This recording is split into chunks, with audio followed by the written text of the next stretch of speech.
Alright, good afternoon everybody. This is Steve. Welcome to the Little Wood Shop, our Sunday evening blog, and our Vcarve Pro tutorial section of our topic matter today, which is Vcarve Pro scaling and adjusting vector images. Alright, big mouthful. Real quick, we'll highlight over the blog.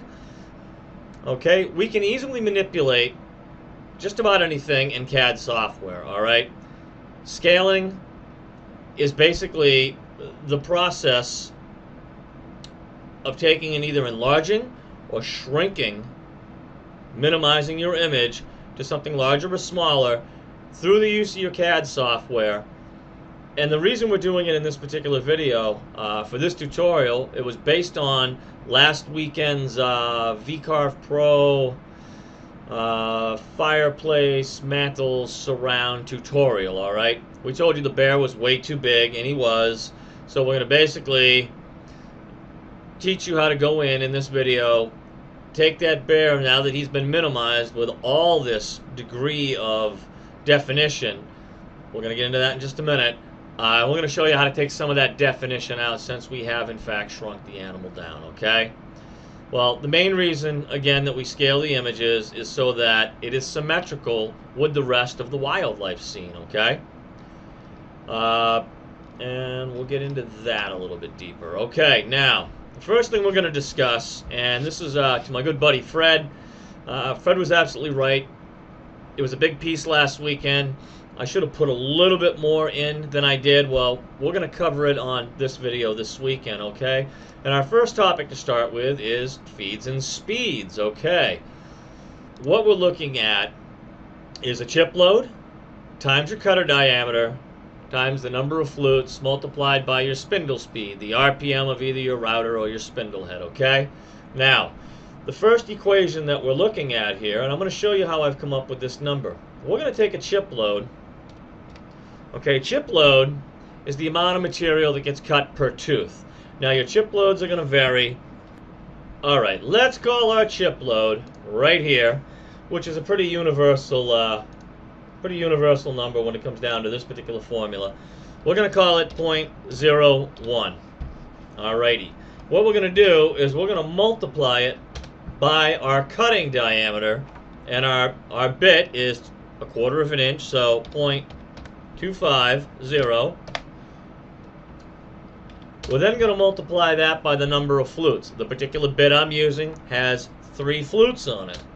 And then we're going to multiply it by whatever we have the RPM set for either our router or our spindle, okay? And we're just, for the sake of example, we'll call this 12,000. All right.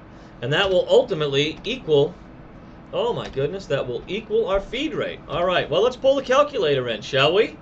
All right. We take 0.01. We multiply it by 0.250. We multiply that by 3. And then we multiply that by 12000, and there's the number that we've got down here, 90 inches per minute. That is going to be my starting point. Now that will vary. It's going to vary between the RPMs that your router and or spindle is capable of. Let's pull up the scene. Here is our scene from last weekend. We put this together. We told you when we put it in, oh my God, Mr. Bear, there was no symmetry with him. Now, what we're going to do here is the only thing we're going to need to do, and I told you what had happened here, because we've taken this animal. Oh my goodness, we got him off the screen. Because we've taken this animal. Let me highlight him right here. We click anywheres on the pink toolpaths that are highlighted. Okay, we've got our nodes, our outside nodes, our center node, and we're going to go over to transform objects, and we're going to look at selected object size. He's roughly from the tip of his nose or ear all the way to the back of his behind. He's 4 inches wide, and he's 2.871 inches, so he's almost 2 7/8 inches tall. Compared to what he originally started out as, I believe I programmed him to be like 12 inches wide and 8-10 inches tall. Here's the problem. Now let's zoom in here before we, in just a moment, we're going to strip him. and we're going to take a copy of this bear, and we're going to put him to use someplace else, all right? Let's say, for the sake of argument, we take and we measure him, and we're going to measure him from here to here. We're showing on that gap, let me see if I can't zoom him in. Okay, on that gap, this is the end of one tool path, the beginning of another, and this is the space in between. This is what's going to physically be hit with your end mill, with the tip, with the tip of your Vcarve bit, excuse me. Need more caffeine. Now, we look at the gap right now. Our distance is 0.023. That's 23 thousandths. Now, I'm going to pull up an image. Okay, this is one that I got in one of the CNC groups, and I belong to so many. I apologize. If there was attribution to give back, I would most certainly, by now you know I would. I didn't see a name on this, and there was no copyright or trademark, so I have a feeling this is something that somebody was very decent to share with us all right? So here we go. This will hopefully clear up as to why, if you pull in these small, highly detailed images, or you bring them in large and you shrink them small, this is why when you mill them they look like hell, alright? I'm using a 60 degree, 0.25 inch, 3-fluted V-bit. Now, it is 60 degree, this is the 30. We're going to just take a moment on this because I truly believe this is going to help you to understand this. Now, from the very bottom of your 60 degree V-bit, let's say you're going to set your cut depth to 50 thousandths right here. What I'm interested in knowing is, at 50 thousandths from this side to this side, how wide is the tool path going to be? How wide is the routed tool path going to be after we mill this out? Now, according to this chart, and I believe this to be true, at 50 thousandths of depth, we're going to create a 0.057 inch wide path at 50 thousandths of cutting depth. All right, let's return back to the Vcarve Pro for one moment. Our distance, this highlighted tool path over to this one, was 23 thousandths, okay? Let me pull that drawing back up again, if I may. 23 thousandths. Well, we're milling almost 60. Well, 23 to 57. So at 34 thousandths, what it's going to do is it's going to cut an extra 17 thousandths on each side. Now, what happens is when that goes around and continues this, it's going to generally end up milling. Half of these lines are going to completely be gone. This is why it's important. The next step of this video, we're going to basically go in and we're going to show you how to take Mr. Bear, and we need to get rid of some of this stuff. Well, what we're going to do is we're going to open up a job size just a little bit bigger than the bear. We're going to bring the bear in and we're just going to work the bear, okay? Hang on, we'll be right back, folks. Alright, folks, we're back. Well, here is the new the new job size, okay? We'll go up to File Operations. I basically opened up a brand new copy of Vcarve Pro, and what we're looking at here is a width of 5, a height of 4, because we told you the bear was 4 by 2.871. I start my datum in the center, unit of measurement is inches, and the thickness is kind of a moot point, really doesn't matter at the moment, alright? Now, the only thing I want out of this engraving is Mr. Bear, alright? So I'm going to come in, we're going to highlight Mr. Bear. With the bear highlighted, we're going to go down to Transform Objects. We're going to move him right to the middle of the piece. Now, because you imported this, alright, it's not going to matter if we come in here and we're going to delete everything that we don't need. I am only interested in rescaling this bear, which was done in the original video, but now what we need to know is how to go in and get rid of a lot of the excess that we don't need. Now, I'm not going to walk you through every square inch of this. This is going to take some time, that's what I'm going to tell you, okay? But the first place you're going to start is, let's zoom in. Let's zoom in down below, and let's look at some of these small little, okay, this is down by the base of his pad on his paw. Let's highlight that little round and just just for giggles here, let's look under object size. He is like 3 10,000ths by 3 10,000ths. Okay, well this one's easy. Delete. You're gonna basically go through and you're gonna delete all of the little small bits and pieces. Now they may look larger at the moment because we've got them zoomed in on, but they're not. Anything you want, highlight it. Look at your object size. Yeah, he's 15,000ths by 15,000ths. Okay. Although he may not be terribly small, he still is pretty little, all right? Let's get rid of all the little stuff. This is a little too out of control in my opinion. So what we're going to do here, I'm going to come over, we're going to do a little node editing here. We're going to zoom in. Okay, right click, we're going to delete the span. Right click, we're going to delete the span. These two, we're going to come down to edit objects. We're going to join vectors with a smooth curve. All right, now I'm going to come back in. We're going to highlight him, and we'll just delete him. Okay, now we can always take, let's get back into selection mode. You can always take stuff, and you can always move it around. And this is where the time-consuming end of this comes into play. We have to remember, we have just taken him, I believe his original height was 10 or 12 inches, and we've shrunk him down to 4. He might have even been 16 inches tall, I don't recall, but we've now got him at like, he's 4 times smaller than what he was meant to be. Now, as you do this, do not feel afraid that once you've got some stuff out of here, you know, come over and cut a toolpath. We can highlight the whole bear. Excuse me. Go into your V-bit. Now, we're going to edit the actual V-bit right now. I do all my starting depths at 0, and I do my flat depths. In this case, we're going to set him, we're going to say for 35 thousandths. That's how deep into the material after I touch top and I zero my Z-axis off the top of my machine. That's how deep that bit's going to go, period. Now, it's a V-bit, 60 degree, 0.250 inch. We're going to pay no attention to this. Use a flat area clearance tool because you don't have enough room in there to put one in, all right? So, ignore that box. You're going to come over here, and you got a choice to select inside your tool list. And we've already got it selected, so that doesn't really matter. What we're looking to do now is edit this, all right? All right, now the way we're going to edit this, real quick, we'll go through,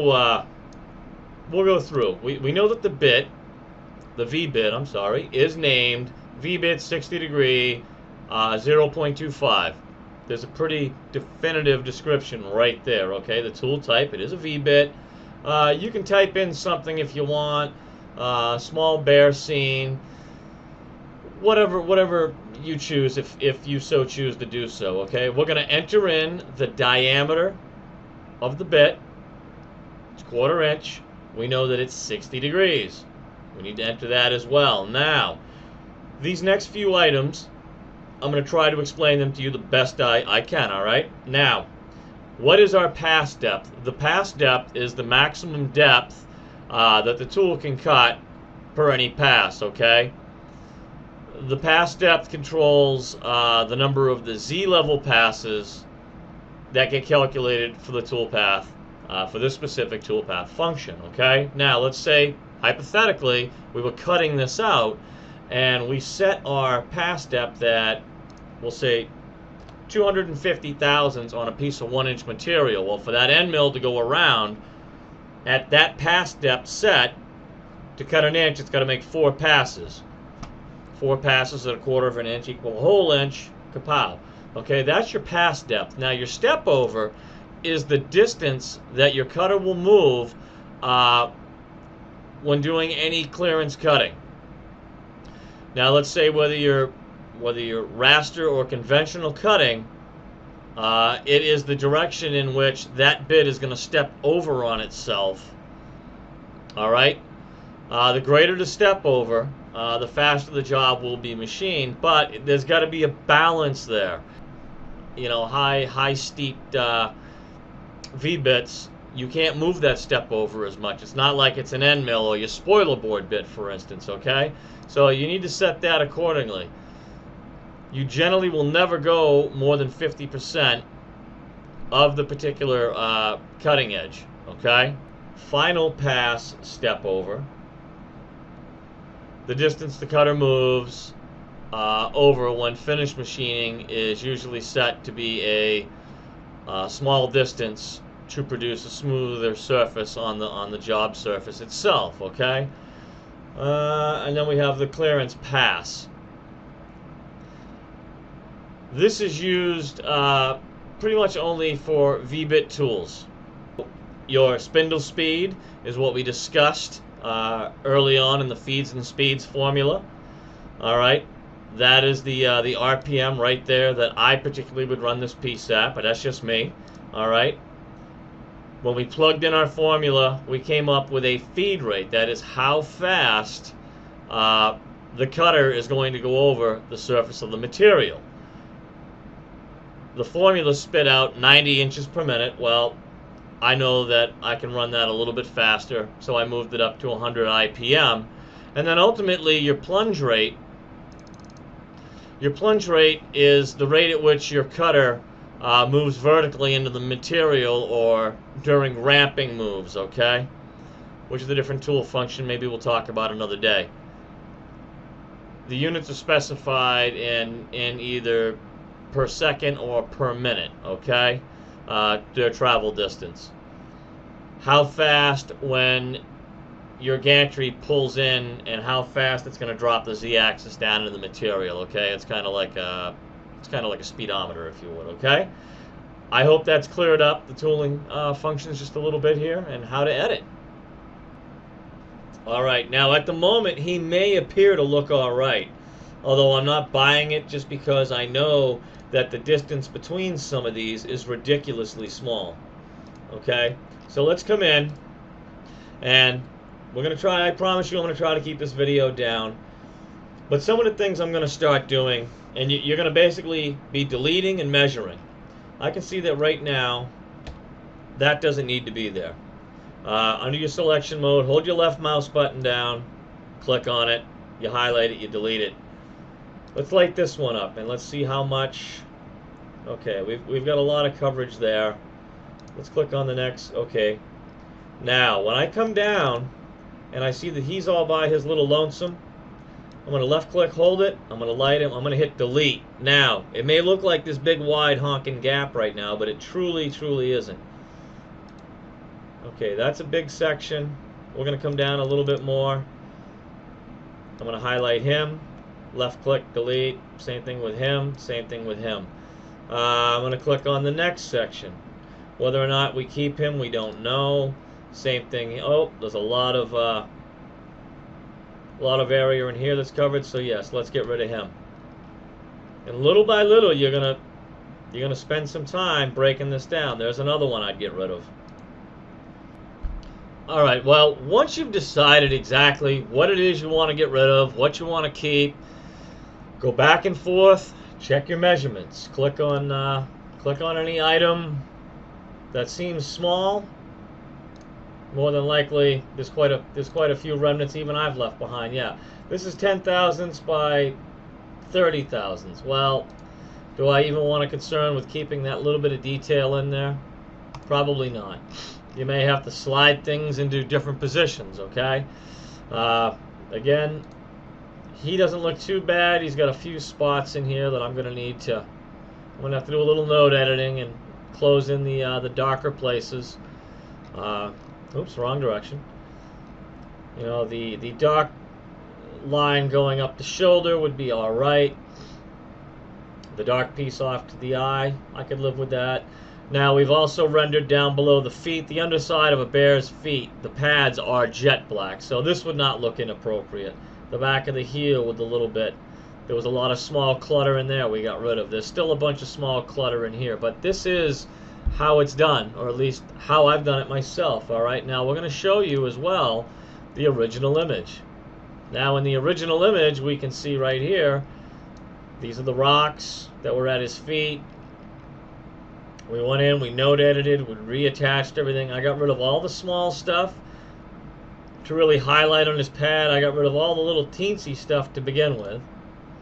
And this animal was originally set for like an 8 by 12. I think that's the workspace here. So we're trying to bring it down to a 4 wide by not even 3 inches tall. Okay? If this proves to be too much and you guys still love this scene, I could certainly recommend finding a little black bear silhouette, flipping him in either direction that you want. But all in all, this is in fact how I do these high detailed engravings. Now, you don't always have to keep a ton of it, but you don't want too many big dark spots like I have in the smaller one here. Some of these are a little too dark for me, so I'm going to have to go back in, node edit, and readjust some of these lines, smooth it out, give it a little bit more definition and whatnot. But all in all, everything in this video is going to be more than applicable to rescaling anything smaller in your future endeavors, okay?